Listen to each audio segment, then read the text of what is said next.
기억력이 비상한 사람들이 있습니다. 질 프라이스라고는 미국 여성은 14세 이후의 생활에 대해서 모든 것을 완벽하게 기억했습니다. 날짜를 되면 그날이 무슨 요일인지, 날씨는 어땠는지, 몇 시에 일어났는지, 아침, 점심, 저녁은 무엇을 먹었는지, 그날 뉴스는 뭐가 있었는지를 다 기억했습니다. 매우 놀라운 능력입니다. 하지만 모든 기억이 다 좋을 수는 없잖아요. 좋은 일도 기억나지만 잊어야 할 사건, 지워야 할 감정도 생생하게 기억이 났습니다. 또 묻어야 할 상처, 누군가가 했던 아픈 말도 다 현재 일처럼 기억했습니다. 그래서 정작 본인은 무척 고통스러웠습니다. 그 과거의 기억이 현재를 파고 들어와 괴롭혔기 때문입니다.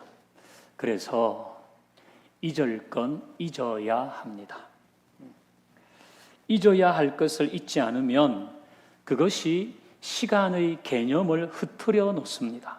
이 말은 벌써 오래전의 일인데 마치 어제 일어난 일처럼 생생하게 느끼게 한다는 겁니다.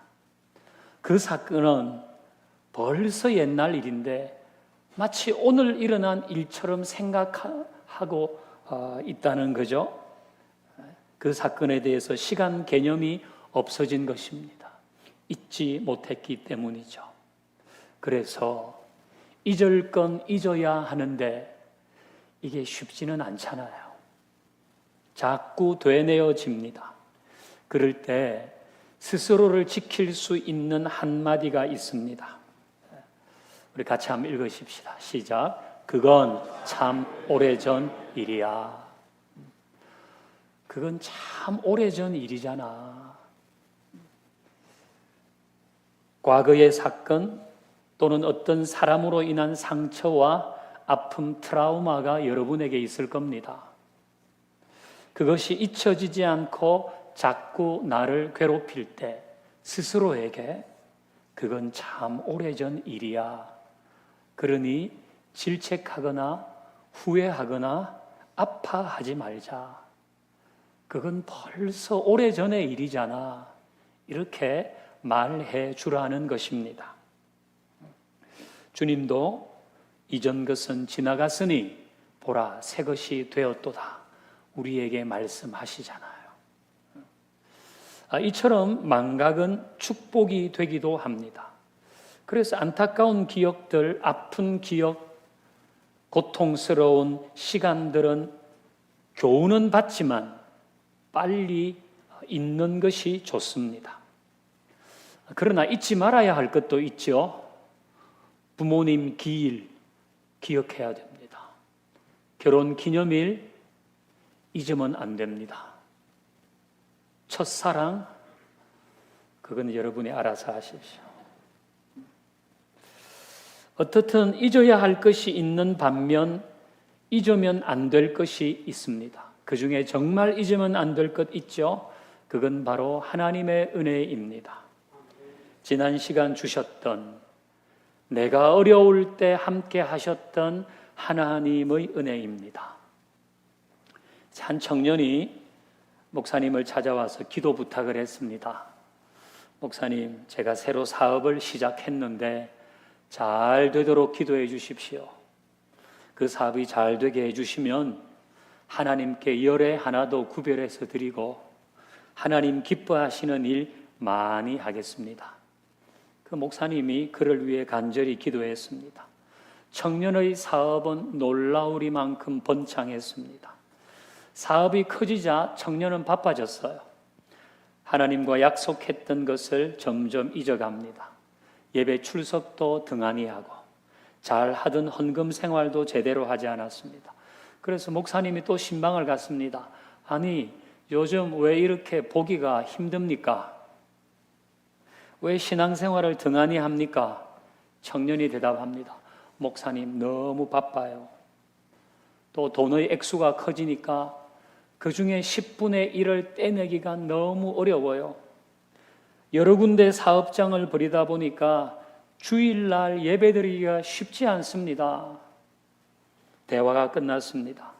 목사님이 다시 그 청년의 손을 잡고 기도했습니다. 하나님, 이 형제가 수입이 너무 많아서 열의 하나를 떼내기가 어렵다고 합니다. 알아서 해 주십시오. 사업이 너무 잘 돼서 예배에 못 나온답니다. 알아서 해 주십시오. 기도가 끝났습니다. 그 청년 사업가는 기분 나쁘다고 교회를 옮기지 않고 신앙생활을 잘하게 되었다고 합니다. 자, 이 이야기가 실화인지 만들어진 것인지 분명하지 않지만 우리는 이 이야기의 내용을 다 공감합니다. 사실 어려울 때는 신앙을 지키기가 상대적으로 쉽습니다. 그래서 70년대, 80년대 한국 교회는 지금보다 더 간절했습니다. 그러다가 등 따시고 배부른 시절이 오면서 그 간절함이 이전 같지가 않아요. 대부분의 경우 일이 잘 되어가고 여유로워질 때 조심해야 됩니다. 이럴 때 하나님을 잊기 쉽거든요. 근데 이런 일은 예나 지금이나 마찬가지인 것 같아요. 오늘 본문을 같이 봅니다. 같이 읽어요. 시작. 르호보암의 나라가 견고하고 강해지매 그가 여호와의 율법을 버리니 온 이스라엘이 본받은지라. 아멘. 이 르호보암은 솔로몬의 아들이잖아요. 나라가 견고하고 강해지니까 여호와의 율법을 버렸어요. 하나님께 등을 돌린 거예요. 나라가 부강해지면 하나님의 은혜에 더 감사하고 더 성심껏 하나님을 섬겨야 하는 것 아닙니까? 이러면 참 좋았을 텐데 르호보암은 강해지자 하나님을 버렸어요. 잊으면 안 되는 하나님의 은혜를 잊은 것입니다. 하나님 덕분에 그렇게 됐는데 하나님을 버렸어요. 잘 될 때 하나님께 더 잘해야 하는데 마음이 바뀐 겁니다. 이제는 하나님 없어도 괜찮겠는데, 내가 이 정도 힘이 있는데, 이 정도 가졌는데 뭐 이전처럼 기도를 해, 뭐 이전처럼 그렇게 간절한 마음을 가져, 내 힘으로 할 수 있겠는데, 이렇게 마음이 바뀌었습니다. 자, 이럴 때 하나님은 어떻게 합니까? 같이 버리시나요? 자, 우리 2절을 같이 읽어봅니다. 2절 시작. 그들이 여호와께 범죄하였으므로 르호보암 왕 제5년에 애굽 왕 시삭이 예루살렘을 치러 올라오니. 하나님은 은혜를 잊고 하나님을 등진 르호보암에게 애굽 왕 시삭을 보내 정신을 차리게 하십니다. 자, 이 시삭이 데리고 온 군사력은 어느 정도일까요? 자, 3절 같이 읽습니다. 시작. 그에게 병거가 1200대요 마병이 6만 명이며 애굽에서 그와 함께 온 백성 곧 리비아와 숫과 구스 사람이 헤아릴 수 없이 많더라. 아멘. 병거가 1200대면 요즘 말로 하면 탱크가 1200대 온 겁니다.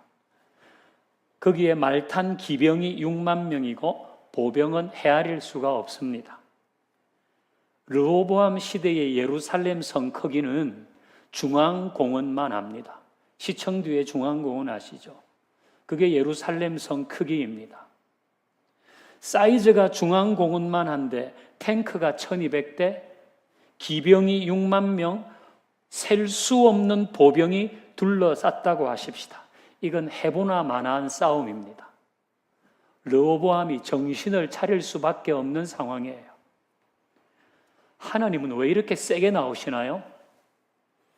중앙공원만 한데 탱크 한 100대, 기병 한 1000명, 보병 한 10,000명 정도면 충분하지 않겠어요?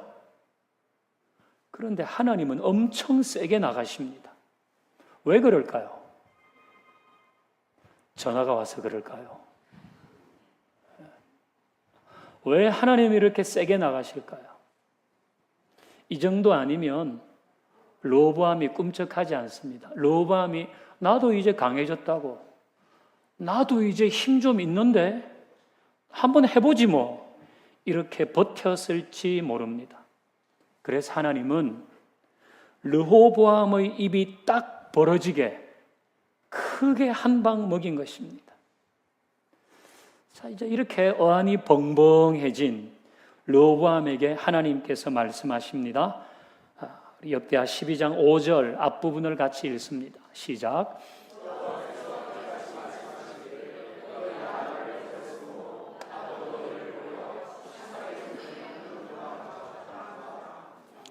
하나님 말씀은 네가 나를 버려서 나도 너를 버린다. 즉 지금 이 상황은 르호보암이 지난 시간 하나님의 은혜를 잊고 하나님을 등져서 일어난 일이라는 겁니다. 이 말을 듣고 르호보암 기분이 어땠을까요? 어쨌든 르호보암의 선택지가 많지 않아요. 하나는 결사항전입니다. 이게 왜 나 때문이냐고, 내가 뭘 그렇게 잘못했다고 그렇게 기세를 세우는 겁니다. 나도 힘이 있다고, 나도 한번 해보겠다고. 이건 결국 하나님과 싸우자는 거죠. 이렇게 해서는 안 되는 겁니다. 또 하나의 선택지는 백기투항입니다. 싸움을 포기하고 이방 민족에게 무릎을 꿇는 겁니다. 하나님의 백성이 이방 민족에게 무조건 항복을 하는 거예요. 이건 하나님의 백성이 하나님을 의지하려는 마음이 없는 겁니다. 그래서 이렇게 해도 안 되는 거예요. 다행스럽게 르호보암은 제3의 선택을 합니다. 자, 우리 6장 그리고 6절, 7절 앞부분을 같이 읽습니다. 시작. 이에 이스라엘 방백들과 왕이 스스로 겸비하여 이르되 여호와는 의로우시도다 하매 여호와께서 그들의 스스로 겸비함을 보신지라. 아멘. 자, 르호보암은 스스로 겸비했어요. 하나님 앞에 납작 엎드렸어요. 그리고 하나님이 옳으시다고 말하는 겁니다. 르호보암은 시삭과 결사항전하면서 하나님과 싸우지 않고 시삭에게 백기투항하면서 하나님이 없는 것처럼 하지 않았어요. 도리어 르호보암은 하나님께 백기투항을 했습니다. 하나님, 잘못했습니다. 제가 너무 건방졌지요. 하룻강아지 범 무서운 줄 모른다고. 제가 잘 되면서 그게 다 제공인 줄 알고 제 힘으로 다 이길 수 있는 줄 알고 이전 같은 마음으로 하나님을 대하지 않았습니다. 이제는 잊지 않겠습니다. 도와주십시오. 안 그러면 저 죽습니다. 르호보암은 하나님께 납작 엎드렸습니다. 참 잘한 일입니다. 참 잘한 선택입니다. 여러분, 이럴 때 자존심 세우면 안 됩니다. 하나님은 우리가 자존심 세울 대상이 아니에요. 자존심은 연애할 때나 세우고 지기 싫은 사람 앞에서나 세우는 건지 뭘 하나님 앞에서 자존심을 세웁니까? 내가 뭐 잘못한 게 있다고, 뭐 내가 이 정도 안 했다고 하나님 이렇게 하셔? 그렇게 하나님과 맞서는 건 아니에요. 그럼에도 불구하고 하나님 앞에서 자존심을 세우는 사람들이 있죠. 지금 죽을 지경인데 하나님 앞에 엎드려야 되는데 괜찮은 척합니다. 그냥 천부여 의지 없어서 손들고 옵니다. 이렇게 하면 되는데 좀 폼나게 보이고 싶어 합니다. 이런 사람은 아직도 갈 길이 멀어요. 우리는 언제나 하나님 앞에서 스스로를 겸비하게 하십시다. 그게 우리의 선택지가 되어야 합니다. 그리고 우리는 이렇게 말하지 않도록 주의해야 돼요. 신명기 8장 17절 같이 읽어요. 시작. 그러나 네가 마음에 이르기를 내 능력이나 내 손으로 내가 이 재물을 얻었다 말할 것이라. 아멘. 내 능력과 내 손의 힘으로 내가 이 재물을 얻었다 그렇게 말하면 안 된다는 거예요. 잘 나갈 때 내 능력과 내 힘으로 이 모든 것을 이루었다고 말할 가능성이 높아요. 내가 열심히 살았잖아. 내가 성실하게 했잖아. 그때 기회가 좋았는데 왜? 내 능력과 내 손으로 내가 이것을 얻었다고 하면 거기에서부터 하나님의 은혜는 점점 희미해지는 거죠. 명목상으로는 하나님의 은혜라고 말합니다. 사람들에게 하나님이 은혜 주셔서 그렇죠. 하지만 사실은 자기가 이룬 것이라고 여깁니다. 말은 하나님의 도움이었다고 하지만 그냥 말만 하는 것입니다. 그러면 그가 하나님의 은혜였다고 하는 말의 진정성은 어떻게 나타날까요? 그것은 그의 영적인 생활을 보면 알 수 있습니다. 그가 하나님께 드리는 것, 하나님의 은혜에 감사하는 것, 하나님의 일을 하는 것, 그가 지체를 섬기는 것을 보면 모든 것이 은혜입니다 라고 하는 말의 진위를 알 수 있습니다. 우리는 좋은 선택을 하십시다. 제일 좋은 선택은 애초에 하나님께 크게 한 방 먹지 않도록 잘 될 때 잘 하는 것입니다. 그게 제일 좋은 선택입니다. 잘 될 때 하나님께 잘하면 하나님은 더 잘 되게 하실 분 아닙니까? 우리는 다 이렇게 되기를 바랍니다. 만약 이런 기회를 놓쳤다면 지금이라도 겸비하게 하나님의 은혜를 기억하는 사람이 되어야겠지요. 하나님은 언제나 우리에게 기회를 주시거든요. 은혜를 잊은 자를 버리지 않고 은혜를 아는 자로 만들어 가시기 때문입니다. 자, 르호보암이 스스로 겸비했어요. 하나님은 어떻게 하셨습니까?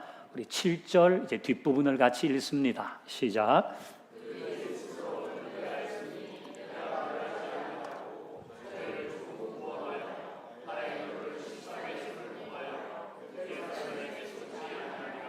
아멘. 자, 르호보암과 그의 방백들이 스스로 겸비하자 하나님은 내가 너희를 멸하지 않겠다 그렇게 하십니다. 이거는 분명한 사이클입니다. 내가 너희를 멸하지 않겠다. 자, 그러면서 이제 녹색 글씨를 보면 저희를 조금 구원하여 그렇게 합니다. 여러분 여기에 저희를 온전히 구원하여 그렇게 돼야 되는 거 아닙니까? 하나님이 멸하지 않기로 하셨으면 저희를 완전히 구원하여 이게 어울릴 것 같은데 저희를 조금 구원하였다. 자, 이것은 하나님의 진노를 조금 남겨두시겠다는 겁니다. 하나님의 진노를 조금 남겨두시겠다. 그럼 조금 남겨진 하나님의 진노는 뭘까요? 그 다음 절 읽어봅니다. 시작. 그러나 그들이 시삭의 종이 되어 나를 섬기는 것과 세상 나라들을 섬기는 것이 어떤지 알게 하셨더라. 아멘. 자, 하나님이 조금 남겨두신 고난은 시삭의 종이 되어 사는 것입니다. 지금 이 대목에서 시삭이 누구죠? 이렇게 하면 저는 울고 싶어요. 시삭의 종으로 일정 기간을 사는 것입니다. 이게 하나님이 조금 남겨두신 진노입니다. 이 고난의 의미, 이 남겨진 고난의 의미는 뭘까요? 이 조금 남겨진 고난은 하나님이 남겨두신 안전장치입니다. 계속해서 깨달을 수 있도록. 시삭의 종으로 살면서 이야, 하나님의 은혜를 잊으면 안 되는 거야. 이제는 교만하면 안 돼. 이걸 일깨우는 겁니다. 그것을 통해서 하나님은 선을 넘지 않게 하는 겁니다. 만약에 이 조금 남겨진 고난이 없다면 벌써 선을 또 넘어설지 모릅니다. 하나님이 나에게 그것을 안전장치로 남겨두신 것입니다. 만약 여러분에게 남겨진 고난이 있다면 하나님께서 완전하게 해결해 주시지 않았다면 그것은 하나님이 뒤끝이 많아서 그런 게 아닙니다. 그것은 하나님이 만드신 안전장치입니다. 그것이 내가 어떤 선을 넘지 않도록 나를 지키는 것입니다. 내가 교만하지 않도록 나를 지키는 것입니다. 그러니 조금 남겨진 고난으로 인해 너무 속상해하지 마십시오. 그 남겨진 고난을 통해 우리는 절대로 망하지 않을 겁니다. 우리는 죽지 않을 겁니다. 그건 하나님께서 나에게 남겨두신 안전장치이기 때문에 도리어 그것으로 인해 나도, 내 가정도, 우리의 생업도 더 안전해질 것입니다. 하나님은 그런 은혜를 주시는 분이시죠. 그리고 그 고난도 점점 사라지게 될 것입니다. 오늘 설교 제목은 흔한 실수하지 맙시다입니다. 잘 될 때 하나님의 은혜를 잊고 교만하게 되는 실수, 흔하게 하는 겁니다. 하나님이 주신 고난 앞에 자존심 세우면서 하나님과 맞서는 것도 흔하게 하는 실수입니다. 그렇다고 고난 앞에서 삶을 포기하면서 하나님이 없는 사람처럼 사는 것도 흔하게 하는 실수입니다. 우리는 겸비하게 하나님 앞에 엎드리십시다. 그래서 은혜를 아는 사람, 더 큰 은혜를 누리는 사람으로 살기를 주의 이름으로 축원합니다. 이제 함께 은혜 찬양하십시다.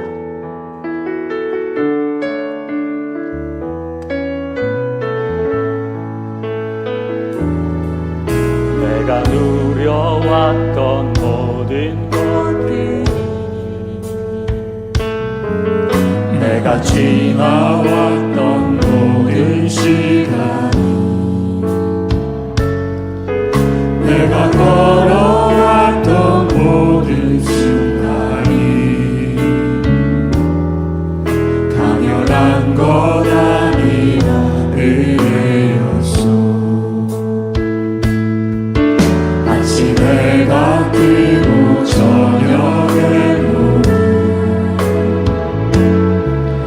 안에 꽃향기와 가을의 열매,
다시 한번 고백합니다. 우리 손을 들어서 모든 것이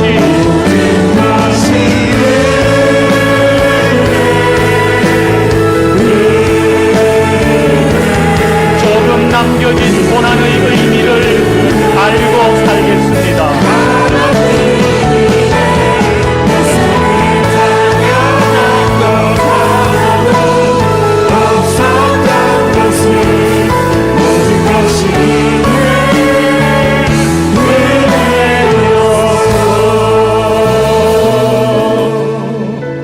이제는 기도합니다. 우리 말씀을 들은 대로 제일 좋은 것은 잘 될 때 하나님의 은혜인 줄 알고 더 잘하는 겁니다. 그럼 하나님은 더 잘 되게 하실 것입니다. 만약 그 순간을 놓쳤다면 이제는 기억하십시다. 그리고 하나님 앞에 겸비하게 엎드려 하나님의 또 다른 은혜를 구하십시다. 그리고 어떤 상황이든 하나님과 맞서거나 자포자기하지 마십시다.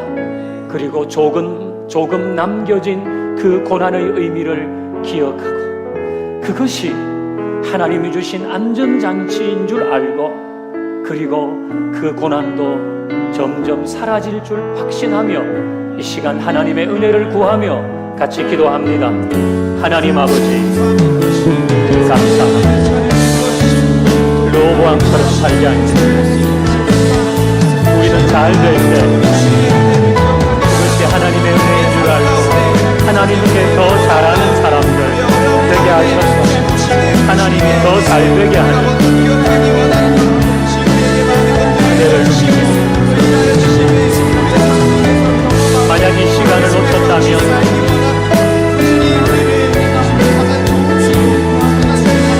다시 엎드려 겸비하고 주님을 만나고 고난 앞에서 하나님과 맞서지 않고 고난 앞에서 자포자기하지 않고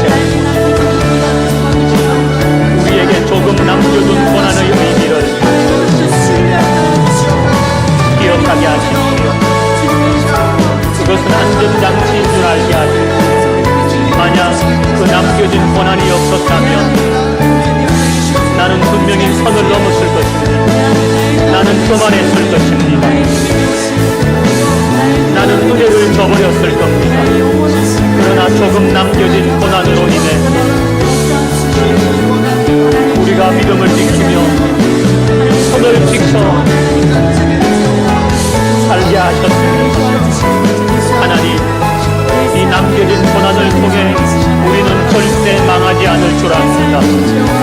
도리어 그것이 나와 내 신앙과 내 가정을 더 안전하게 지켜줄 줄로 믿습니다. 그리고 그 고난도 점점 사라질 줄로 믿습니다. 주님, 우리를 겸비한 자 되게 하십시오.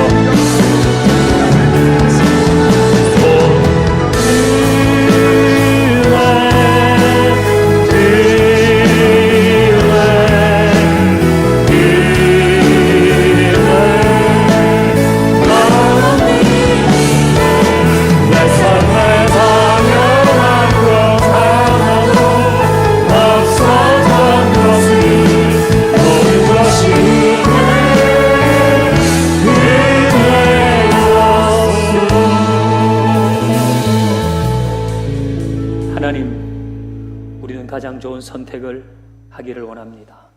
잘 될 때 하나님 앞에서 더 잘해서 하나님이 저 더 잘 되게 하시는 은혜를 누리게 하옵소서. 우리에게 이런 기회를 놓친 시간들이 있다면 하나님의 은혜를 다시 소환해서 기억하고 겸비하게 주님을 만나게 하옵소서.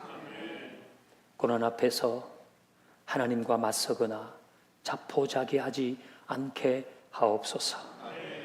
우리에게 조금 남겨진 고난의 의미를 알려주셨습니다. 그 남겨진 고난으로 인해 내가 주님을 찾고 교만하지 않고 나의 일상에서도 선을 지키며 살게 하셨습니다. 주님, 이 남겨진 고난이 절대로 우리를 망하게 하지 않을 줄 믿습니다. 도리어 나와 내 가정과 내 신앙을 더 안전하게 지켜주실 줄로 믿고 이 고난도 점점 사라질 줄로 믿습니다. 우리는 은혜 안에 사는 사람들 다 되게 하옵소서. 예수님의 이름으로 기도하옵나이다. 아멘.